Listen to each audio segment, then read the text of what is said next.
Hey, this is Mike from All That Remains, and you're watching Download 2011. Playing 2011 Download was pretty awesome. It was our first time, so it was a brand new experience for us. We've been waiting for a lot of years actually to play this, so it was really cool to be able to do it this year. We're pretty aware of how big a deal it is. I've been watching videos of Metallica since 1980 whatever, playing here. So it was always kind of like one of those things you never thought you would do. So it's like we're definitely aware of how prestigious the day is. The festivals in Europe in general are a lot different than America.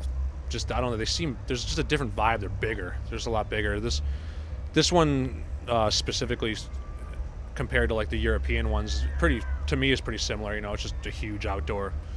It's kind of surreal how big it is. So it definitely feels like a Euro festival. Definitely different from America, but when you're on the Euro Fest circuit, it definitely feels like, a normal day. The experience here in general is just gigantic. Just everything's larger than life.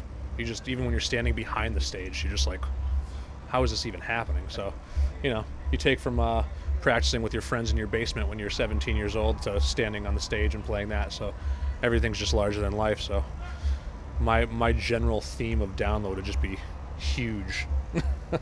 That's about it for me. We call our sound metal.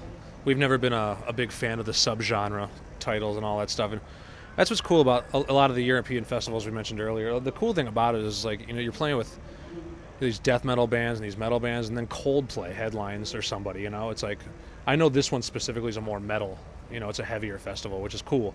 But we just did, the German festivals and stuff like that. Kings of Leon was on it and stuff like that. So it's like, I think the diversity is cool, It's, the subgenre thing is a little watered down at this point. I think there's too many of them. There's just, there's not really, it's heavy music, it's metal. As far as, people I wanted to see, I didn't even realize Down was on the show.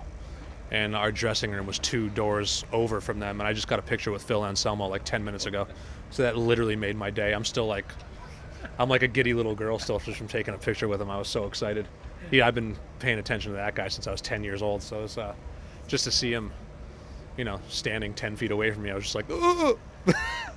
He was really cool. He's like, oh, let's have a beer after. And I was like, okay, I'll be back. So I'm going to be that guy later on. I was like, remember you said you'd have a beer. Any band that says Pantera didn't influence them is lying. Even if they think they didn't, they did subconsciously or something. But I like Pantera. I like the super joint stuff. I like I like the Down stuff. So just he's probably my favorite frontman of all time. So it was really cool to meet him. Message for the fans: stop stealing music so bands can stay bands longer. That's my message on every single interview.